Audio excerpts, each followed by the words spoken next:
সিলেট মহানগরীর বিভিন্ন বাসাবাড়ির ঠিকানা ব্যবহার করে একটি প্রতারক চক্র বিদেশে লোক পাঠানোর নামে প্রতারণা করছে।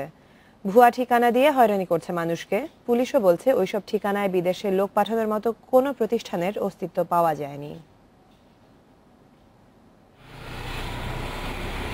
প্রতারক চক্রটি Sylhet traders, Sylhet overseas, Shamim traders, Zaman traders সহ বিভিন্ন প্রতিষ্ঠানের নামে বিদেশে লোক পাঠানোর ঘোষণা দিয়ে ইন্টারনেটে প্রচারণা চালায়।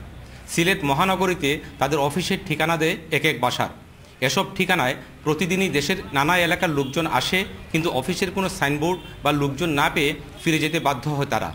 সিলেট ওভারসিজ, এরপরে শামীম ট্রেডার্স, এরপরে জামান ট্রেডার্স, এরপরে সিলেট ট্রেডার্স, বিভিন্ন নাম বিভিন্ন সময় বিভিন্ন নাম চেঞ্জ করে আর ওই বিদেশ পাঠানোর কথা বললাম, মানে মানুষকে করার জন্য।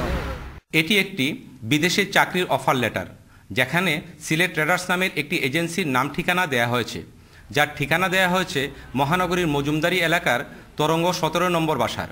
বলা হয়েছে ওই বাসার দোতলায় তাদের অফিস, অথচ এই বাসাটি একতলা। এই বাসায় মালিক নিজে বসবাস করেন। একই ধরনের প্রতারণার অভিযোগে থানায় লিখিত জানিয়েছেন তরঙ্গ 22 নম্বর বাসার মালিক। 22 তিনতলা, কিন্তু এখানে তো কোনো তিনতলা বিল্ডিংই নাই বা কোনো আসেনি না, বা আমরা জড়িত নেই এর সাথে। বললো না, আমি যদি জড়িত হইলাম তাহলে আমি কি জিডি দৌড়াইতাম গিয়া দেশের ব্যাপারে আপনাদের ওই বাসাতে এরকম চলে। আমরা না, আমাদের এখানে তো এরকম কোনো কিছু না। অনেক জায়গা থেকে আসে, গ্রাম অঞ্চল থেকে আসে, টাউন থেকে আসে, অনেক জায়গা থেকে আসে। পুলিশ জানিয়েছে ওইসব ঠিকানায় বিদেশি লোক পাঠানোর মতো কোনো প্রতিষ্ঠানের খোঁজ তারা পায়নি।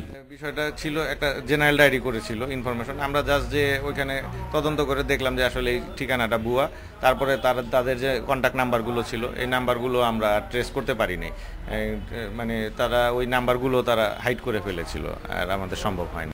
অফার লেটারে দেয়া মোবাইল নম্বরটিতে বারবার যোগাযোগের চেষ্টা করা হলেও তারা কেউই টেলিভিশনের সামনে কথা বলতে রাজি হয়নি। আল আজাদ, ইন্ডিপেন্ডেন্ট নিউজ, সিলেট।